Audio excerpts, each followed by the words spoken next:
you have a personality, and you're allowed to have a personality. You're allowed to be who you are. You can still be successful by being who you are. This is the Unquiet Sisterhood podcast, where we have uncensored, unapologetic, and sometimes uncomfortable conversations about shit that matters in the lives of women. I'm your host, Jen Pavich.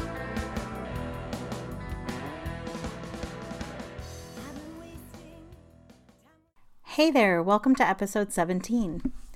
So if you've been listening for a little bit to this podcast, you've probably heard me talk about some of the things that are really important to me, like sisterhood and conversation and community. And you might even be a member of my free Facebook group, the Unquiet Sisterhood. And on that note, if you're not, then I'd like to invite you to head over to Facebook and check it out, because this group, much like this podcast, was something that I wanted to do because I've seen so many amazing things come out of conversations that happen between women. Gatherings of women, in my experience, are a force to be reckoned with, and I want to create them wherever I can because I've experienced just some huge things coming out of these conversations. Things from those aha moments that we have when you realize for the first time that you are not alone in something that you're going through. Those moments when you have that realization, it changes the way that you look at yourself and the way that you look at the world.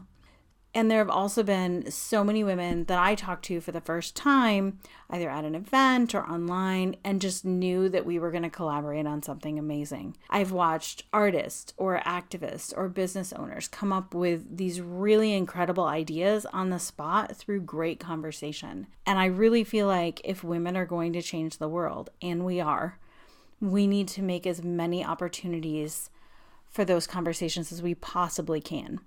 So one of the things that I've also noticed, though, is that not all gatherings of women spark these conversations. And I have spent some time observing what are the things that make for an environment for that to happen. And what I wanted to do with the Facebook group was to create a safe and supportive online community for women to gather, to connect, to learn, to share. So if you'd like to check it out, head on over to Facebook. It's at facebook.com/group/unquiet sisterhood. And I will also just drop a link in the show notes. So all of this to say what we're talking about this week is absolutely community and connection and conversation, which brings me to my guest, Eli Trier. Eli is all about community, and she teaches business owners how to use human connection to build a business that lets them make a massive impact, find their dream clients, and make their corner of the world a better place. Eli develops these amazing community projects that spark really meaningful conversation, and I'm actually going to be hosting one of these myself in the coming months, so stay tuned for that. Okay, can't wait to dive into this week's episode, so let's go. So Eli, thank you so much for being here today. Oh, thank you so much for inviting me. So I know a little bit about your story, but I would love to share that with our listeners. Can we talk a little bit about what got you started doing what you do? Yeah, sure. It's quite a kind of wibbly wobbly winding road. Those are the best kind. So let's see. I started on my kind of self-employment journey about 12 years ago, where I went through what was later described to me as a Saturn return, where I left my corporate job, which I hated in marketing. I left my marriage. I was married to a lovely bloke, but it just time had come for us to go our separate ways. And I moved from the rural England in the southwest to Bristol, which is a reasonably sized city, where I knew absolutely nobody. And I did all three of those things in the space of about 3 months. Wow. And when I got to Bristol, when I got to the city, I was just like, that's it. I don't want to work for anybody else ever again. I do not want to have a job. I had a bunch of skills and experience and talents and things, but I didn't really know how I could put that together and kind of get people to pay me for it. So the only thing I could think of doing was just going out and talking to as many people as possible and finding out what people needed. So I just signed up for every single event, like lecture series, networking thing, meetup, anything I could think of where there were people who had their own businesses, who were living the life that I wanted to live, to see how I could serve them. Like I was a great writer, I was a great communicator, I was a great marketer. I figured like there's something in that, surely. So I was just going, pounding the pavements basically and going to all these events. And I ended up meeting the woman who was writing the Financial Times guide to business networking. And she was like, this is fantastic. Like, I've never heard of anybody doing this. And she was so intrigued by what I was doing that she ended up putting me in the book. But she also introduced me to my very first clients as well. And from that, I ended up having a small marketing consultancy, which I ran for a few years.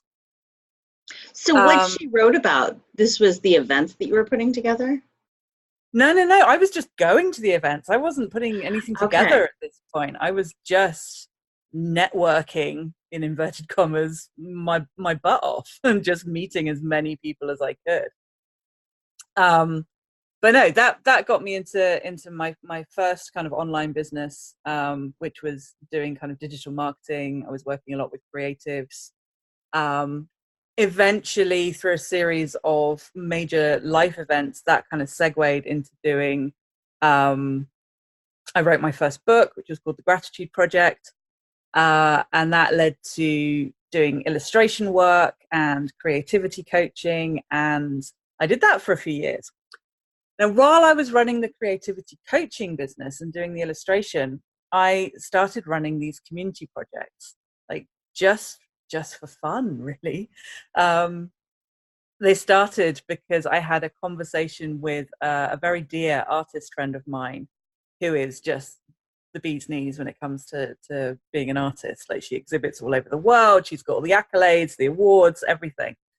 And we were having a conversation where she said, yeah, but I'm not a real artist because I only do like paper cuts. I don't do proper paintings. And I said, that's ridiculous. If anyone's not the real artist, it's me. I just do these little illustrations and they go in books. Like, that's not real art. And luckily we had the presence of mind to both realize how ridiculous we were being. But I thought, hang on a minute. We're both people who are getting our livelihoods from making stuff. Like, we are the epitome of professional artists, and we're feeling like this. So, I wonder what everybody else is feeling like. What is this societal construct that has us feeling like we can't call ourselves the thing that we are? So I gathered together 30 of my artist friends, all working artists, and I asked them the question, what does being an artist mean to you? And I gathered up all their responses. They had essays and videos and audio clips and all sorts of stuff. And I fed them out to my audience one day at a time. And the response that I got from people was just phenomenal. And we had around 700 people sign up to receive the daily emails, had a Facebook group, which had a few hundred people in, which is the most engaged group I have ever seen. Like, there were collaborations happening, like people were making friends, people were working together. These intense, juicy, vulnerable discussions were happening. And it just blew my mind. And I thought, well, that was great, but maybe it was just like a one-off thing. Maybe it was a fluke. So I ran a couple more, and they both, exactly the same thing happened. I was just like, this is the best thing I've ever done in my life. It's so much fun. It's so deep and slow, and you can really kind of get into a topic, which on the internet these days is practically impossible. Like, you never get the opportunity to really kind of slow down and go deep. Moving at the speed of modern communication. Yeah. And I was beginning to get very tired of the work that I was doing. I really didn't enjoy being creative to somebody else's specifications with the illustration. My own creative practices had pretty much dried up to nothing. I was beginning to feel really resentful of all the work that was coming in. And I kept saying to anyone who would listen, like, all I want to do is community projects. Like, how can I get paid to just do community projects all the time? Like, I love them. And at the same time, I was also fielding like emails every single week from people saying, I really like those community projects you do. Like, how do I do them? How do I make them as good as yours? And I, dutifully replied to the email and share my tips and tricks, and that was it. But it wasn't until I closed down my coaching business in February 2018. I was like, no, that's it. That's enough. I had a freelance marketing gig that I was doing, which would cover me for a while. So I thought I'll just do that and just give myself some breathing room and see what happens. And then 6 months after I closed down the business, I finally put the 2 and 2 together. Like, this is a thing I really love to do. And this is the thing that I constantly get people asking me how I do it so well. I could maybe charge people to tell them that. And that happened last August, round about this time of year. And then 2 weeks later, I had a website up and I had my first kind of beta client going through the process. And that was that. That's how I ended up here. That's fabulous. So one of the things that you said got me curious, because I think I've heard you talk about it before, but what was the Gratitude Project? What was the book? The Gratitude Project, what happened was in the winter of 2012, I went into, what was diagnosed at the time as a period of depression. And what I now know, because I have since been diagnosed as autistic, was actually a full-on autistic shutdown period, basically. Everything just got too much. And my internal processing system just said no.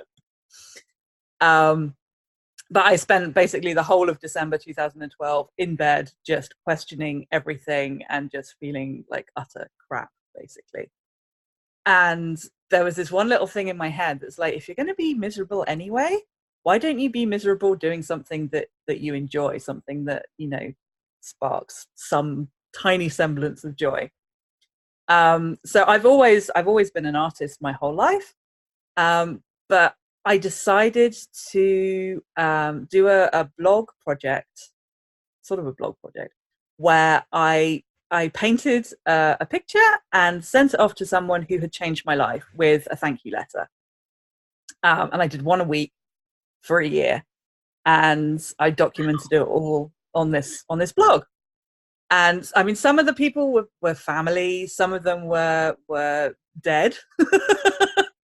One of them was for my favorite scientist, who's Alfred Russel Wallace, who independently discovered the theory of evolution kind of just before Darwin, and then said to Darwin, "Oh, it's all right, you take it. I don't want all the fuss." But obviously, he's been dead for 200 years, whatever. And they were musicians, they were artists, they were business people who'd inspired me, just like a full range of people. And I sent off parcels to the ones who were alive and I could find addresses for, and yeah, just shared it all publicly. And over the course of the year, it just got picked up by so many people, and people were just like, it got shared all the time. Like, people were writing articles about it. I had some copycat projects that kicked off, and people started coming to me and going, I really love your artwork. Can you illustrate such and such for me? Or can you do this for me? And yeah, and it was so popular that at the end of it, I was just like, whoa, I'll just turn this into a book. So I did. Wow. And it's still, I mean, it's got several dozen 5-star reviews on Amazon, and I still get messages now from people saying, oh my God, this book is amazing. And when I look at it now, I mean, that was 4 or 5 years ago, 6 years ago. And I just cringe when I look at it now. It's like poor little baby Ellie. And oh, it's embarrassing. But people still find it and they enjoy it. And, that's the thing with writing. It's a powerful thing, just to come from a place of gratitude like that, too, when you yourself were kind of struggling. Yeah, it changed my life completely. Like, just tapping into all that gratitude, just it opened me up in ways I couldn't possibly have imagined. Yeah.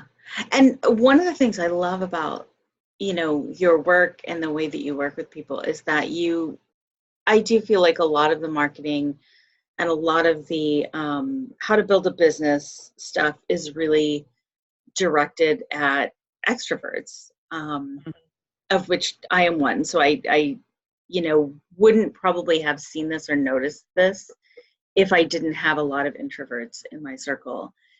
And I love that you take that and make it something that is accessible to introverts and that they can, thrive in doing this work. But I think that to some people, it might be surprising that you're an introvert, and this work that you do is kind of this bringing together these large groups of people to have these enormous conversations. Can you say a little bit more about just how that works, both for you and your clients? Yeah, it's an interesting one because I am an introvert to the point of being a hermit. Like, apart from my fiance and my close family, like my dad and my brother, I don't actually see or interact with other human beings in real life. Like, everything happens on the internet. Um, so that's kind of a big part of it. But also the way that these community projects work is they're almost kind of smoke and mirrors in a way, in that you get to be incredibly visible, and it seems like you're out there kind of bringing all these people together and doing all this stuff, but actually the majority of the work happens behind the scenes, and then you share the visibility among everybody who's involved with the group. So what most of my clients find is that once they've kind of done all the behind the scenes work of bringing everybody together, they can pretty much just not appear again for the duration of the project, but it still seems like they're being super, super visible. So it's a very kind of, it just works beautifully for introverts because we're not very good at being at getting out there and being visible or putting ourselves up on a pedestal or anything like that. So actually being able to kind of diffuse that visibility throughout other people, but still kind of getting the benefit of it's kind of this weird magical alchemy that just works. And I'm not a group person. Like, I can deal with groups for a finite period of time. So something like a community project where it's a month, and you're in there occasionally, you're talking, there's a purpose to it. I'm fine with that. But any kind of like ongoing group situation, I won't engage with it at all. That's not the way I'm wired at all. So I think a lot of it is just kind of finding ways to maximize what you can do and what you're happy with, and kind of amplifying that in some way, and then just not bothering with the rest. Yeah, that makes sense. And having been in a few of your community projects, just as, someone there chatting and making connections and that kind of thing, it does sort of seem like what happens is starts to be much more between all of the people who are there. Like, it doesn't really feel like it's driven by one person necessarily. It's just, it's almost like hosting an event or whatever. Yeah. As an extrovert, like, I do that in the world, in the face-to-face world a lot. Yeah. And it is kind of like, you do all the behind the scenes stuff, you do everything. And then on the day, the people sort of show up and make it what it is. Exactly. That's something I always say to my clients, is like, you just have to stand back and let the community kind of do its own communitizing. Like, it doesn't need you at that point. You've already done your bit by creating the vessel for it. To take the party analogy, you've decorated the room, you've booked the caterer, you've got everything lovely. And then you have a few people who stand up and do the speaking for you, and you can just like sit in the kitchen and just enjoy this thing that you've created without having to be front and center with a giant spotlight on you. Yeah, that makes sense. And the other thing that it's sort of the difference, I feel like, is I think for those of us in the coaching world, we've seen a lot of the telesummits and the kind of those type of events. And I've got to be honest, I've never been to one. I've signed up for a few and just, there was nothing engaging about having a group of people who all had whatever, an email list of 10,000 or more, or whatever, the thresholds are for these kind of things, usually basically talking at me. And, with lots and lots of marketing involved. And, there's nothing about that appeals to me, either as someone who would be, quote, attending the telesummit, or as a coach, frankly. Like, I have had no interest in doing something like that. And what I love about this is that this is not that. Like, this is bringing together a community, not so much based around, I'm trying to build my marketing list, but really based around, let's have an amazing conversation around this and see what comes out of it. Exactly. And what happens is that it ends up as a byproduct of going really deep and having this really beautiful community experience. It ends up marketing your business in an absolutely phenomenal way. But that only happens if you're not focused on that, if you're focused on the community. Right. That's almost like the side effect, right? Exactly. So the projects that we do, I don't believe at all that having a lot of people on your email list is what makes you an interesting person. No. So when I'm helping clients to kind of pick their participants, the people who are going to contribute to their projects, we talk about kind of whose voice most needs to be heard on this topic, rather than who's the person who's going to inject the most people into my email list. Exactly. Yeah. And I think, sorry. Oh, well, I was just going to say, so full disclosure, Ellie and I have been talking, and I am going to be doing a community project sometime in the hopefully not too distant future that I'm super excited about. And that's probably all I'll say about it right now. But one of the things that I found myself thinking about the most is, I could give a shit if people have like a huge email list, or frankly, if they have an email list at all. What I'm interested in is bringing kind of the widest array of people, or kind of, different perspectives to talk about the topic I want to talk about, because I think that that's what will really be interesting. If I can get people in the room that maybe are not even used to talking about what we're talking about, but feel it's really important, and that kind of, and it does feel very much like, the events that I've planned in the past, like mostly in the nonprofit world. Like, I feel excited in that way, I guess. So that's been really interesting, because that's something that I don't always, as an extrovert, experience in the online space. Oh, that's interesting. Yeah.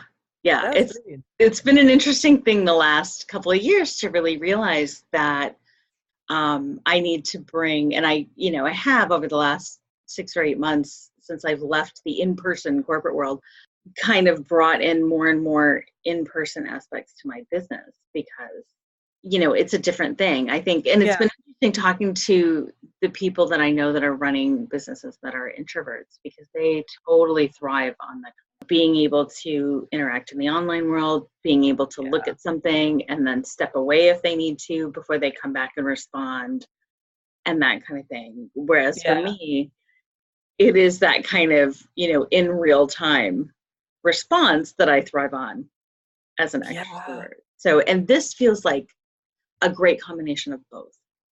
Yeah, they can be whatever you want to make them, basically. Well, and the fact that it's in the space of a month, and there's really, like the ones that I've kind of been in the past as a participant, there is a certain amount of real time back and forth too. Like, it feels, there are enough people in the room that the conversation is going. Yeah, it's an actual conversation. That's the thing. It's like you plant the seed, and then everybody else just kind of jumps in, and they, you grow the garden together. It's lovely. Yeah, and it really, I think, is a collaborative way to think about business that we don't see very much of. No. Which, brings me to like kind of another question, like the way that we think about community, I feel like is something that's really grown and changed in the last couple of decades. A lot of that with different communities kind of moving online and that kind of thing. What does community mean to you, and how does it go with business in your mind? Oh, good question. I think, yeah, community is kind of an elastic word. It kind of can mean so many different things.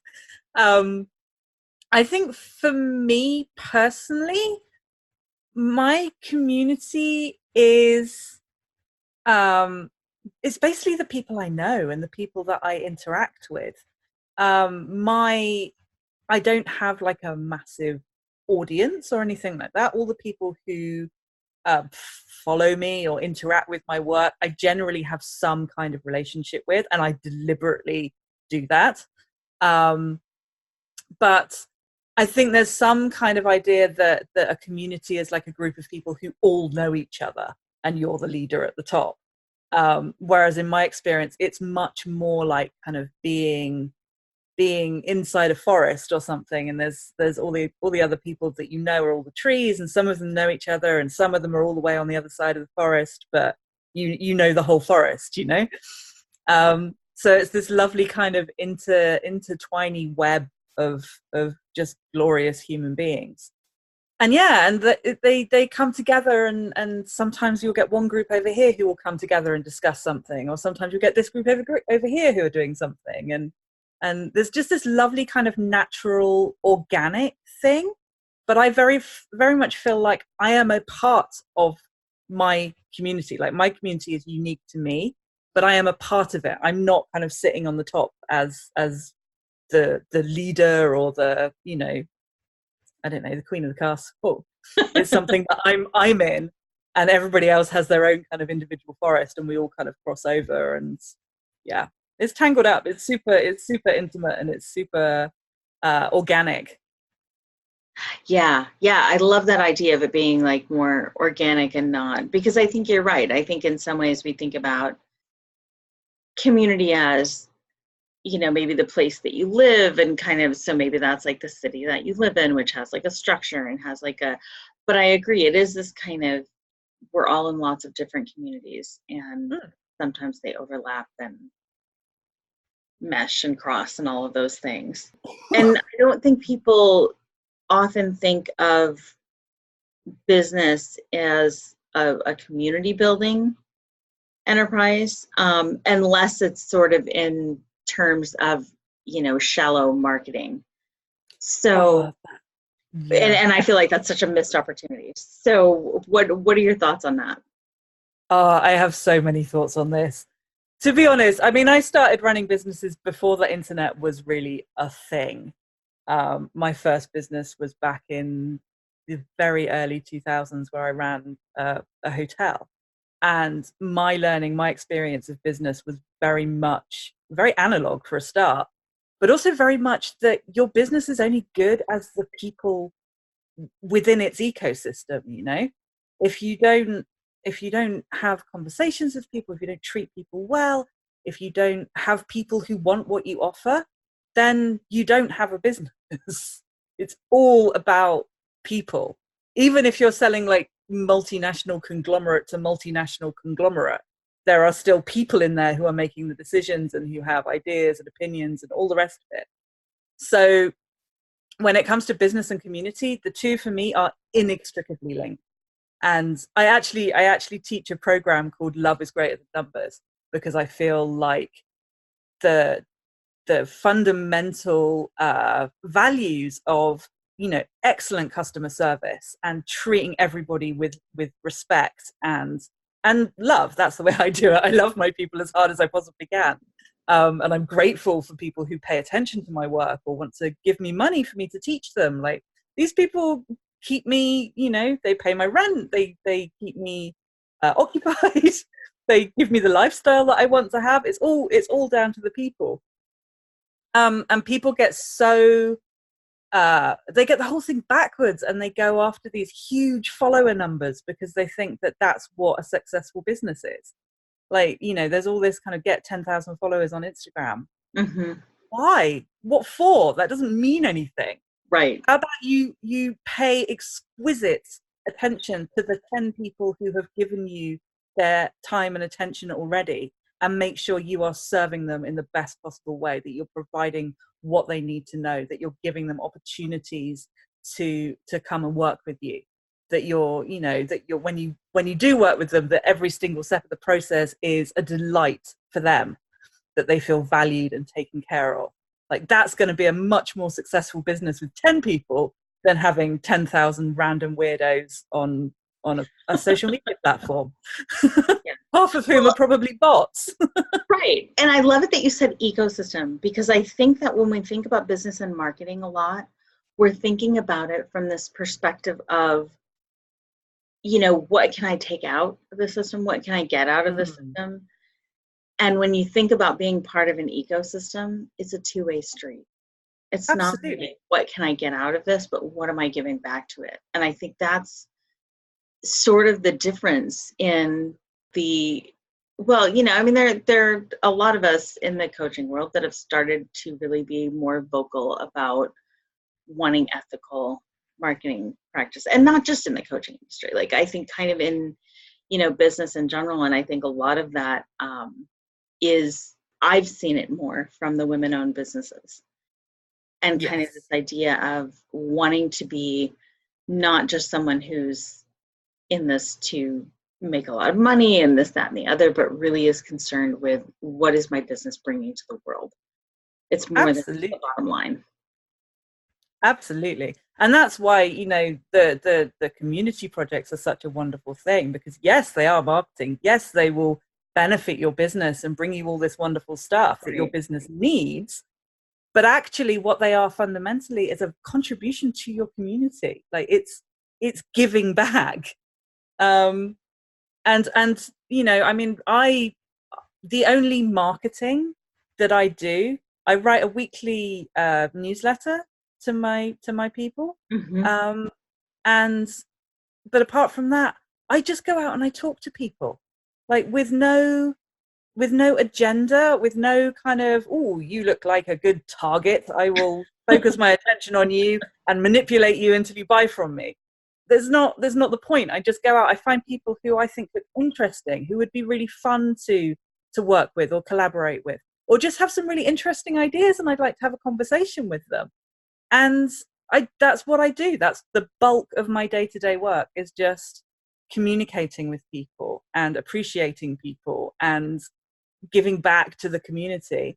And what that gets me is clients and people who come and find me and say, I love the way you show up online. Like, I want to work with you. Like, I will save my pennies so I can come and work with you. And that is far more valuable than any fucking webinar in the world or Facebook ad, or, you know, this stuff. It's just, we're so sick of being manipulated. We're so sick of being pushed and having our buttons pushed and our pain points activated and stuff. And we're so cynical these days as well. You know, we can spot a sales pitch a mile off, and you have to work so much harder at that kind of, those sorts of tactics to get anywhere these days, because everyone's immediately switched off. Even if you've got the best kind of spiel in the world, as soon as we clock it's a spiel, we're done. We're not interested. Yeah. And not only that, but I think for a lot of the people doing things kind of that way, where, you know, you talk about like 10,000 followers on Instagram, like, you're kind of just treating people like numbers, and it's a numbers game. At the end of it, I think when you're doing that sort of work, you kind of feel like you have to sort of like take a silkwood shower, right? Like, it's just like that. It just feels icky. It does. It feels icky all round. And that's why I get so many people coming to me going, I really hate marketing. I really don't want to do that. Like, sales is gross. I'm like, no, it's not. Marketing is just telling people what you do, and sales is just inviting them to take part in it. Right. Yeah, it doesn't have to be manipulating people and, you know, kind of, yeah, exactly. And it's so sad, because there are so many, particularly women out there, who are struggling with these wonderful businesses and these brilliant ideas, because they can't bring themselves to do sales, because they think that sales is a disgusting thing. And they just don't understand, because nobody's out there teaching it, that sales is just inviting people to come and join you. Yeah. And I think, that's twofold too, right? Like there's the piece of that I think comes from women not wanting to manipulate people and not wanting to feel like you're sort of using these sleazy marketing tactics, that kind of thing. And then there's also the piece of it that I think that women are conditioned in lots of ways around things like money and business. And we're supposed to be nice and give everything away for free and not charge for anything. Oh, that makes me so mad. These poor women, they can't pay their rent and they're creating yet another free download. It's not going to help. Please, if that's you, if you're listening to this, please don't. Yeah. Because it's a tricky thing when we're trying to build a business, and there's so much conflicting information out there that I think it can be confusing. And it is kind of like everybody needs to look shiny and happy and perfect in the same way. Yeah. Not helpful. Not at all helpful. Not helpful. Absolutely dangerous, in fact. Dangerous. And I think we see a lot of that, in the Instagram world as well, right? Like there's a certain expectation and a certain sameness. Yeah. It's kind of this idea of, you have to be different just like everybody else. Yes, you have to stand out, but don't actually. Yeah. As long as you're exactly the same shade of beige as everybody else is. Exactly. You can stand out like this much, and that's it. Don't cross that line. Be quirky in these socially acceptable ways. Exactly. Oh, yeah, it makes me want to cry. It really does. And we'll put your Instagram feed obviously in the show notes, but your Instagram is one of the things that just makes me happy when I look at it. So thank you for that. Oh, you're welcome. You're welcome. I love doing it. Instagram is my place to play and my place to just show who I am. So people know. I mean, I have been told by several people that I am exactly the way in person that I show up online, like I'm the same person. So Instagram is the place where I show off who I am. And if you don't like me on Instagram, you're not going to like me in real life. And that's great. Like, feel free to self-select out of the whole thing. That's fine by me. Yeah. Well, and I think that authenticity, real authenticity, not branded authenticity, is so important. Because at the end of the day, whether you're talking about business or just kind of life, if you're showing up one way online and people meet you and you're unrecognizable and a completely different person. Yeah. That's not good. It's like anything. That's not really going to get you anywhere.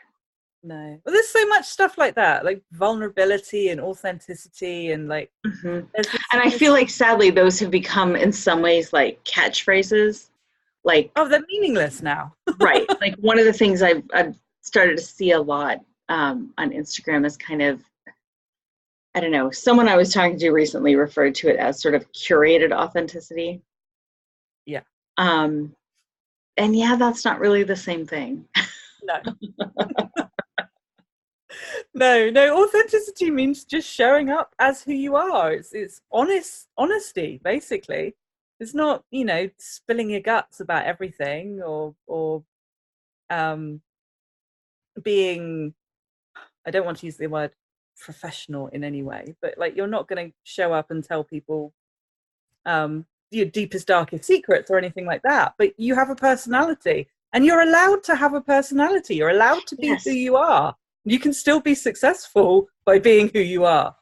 I mean, one of the things that I talk about a lot is like you have to show up and show off your wonky bits and your wibbly wobbly bits, because otherwise your people won't know that you're the right person for them. Like if you kind of strip it back to basic marketing fundamentals, if you're not showing up as you're going to end up with a whole bunch of people who think you're right, and you're going to have client relationships that don't feel good, and nothing's going to work properly for you. And if you just be brave and show up as you, and if I can do it, with my wibbly wobbly mentalness, and I'm out and proud about being autistic and all sorts of stuff, and I certainly don't look like the shiny professional coachy type person. But it doesn't matter. My people know who I am. They can find me. They can see that I'm their person. And then they come work with me.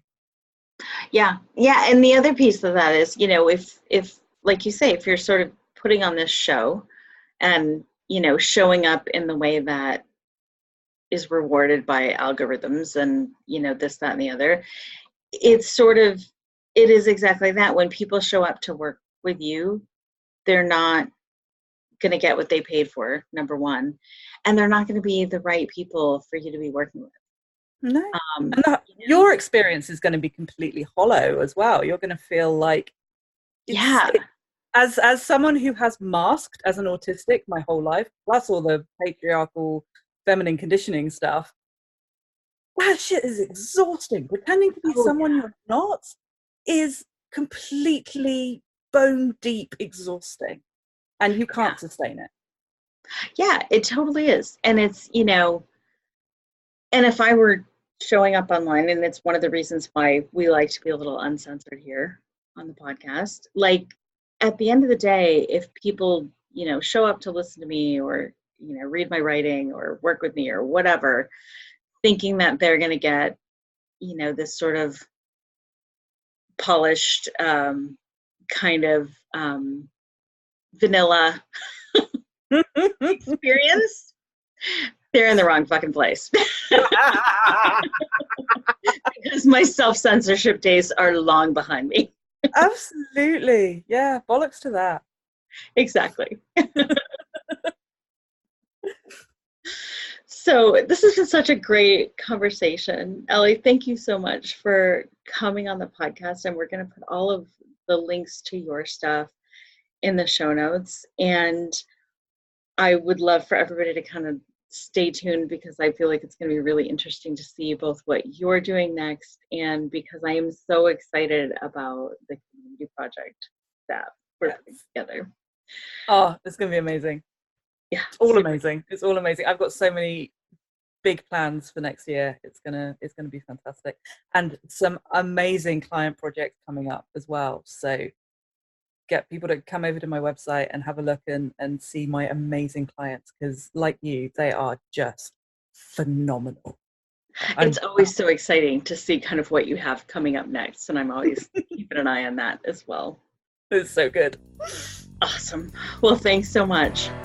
Oh, thank you. It's been such a delight. Thank you for inviting me.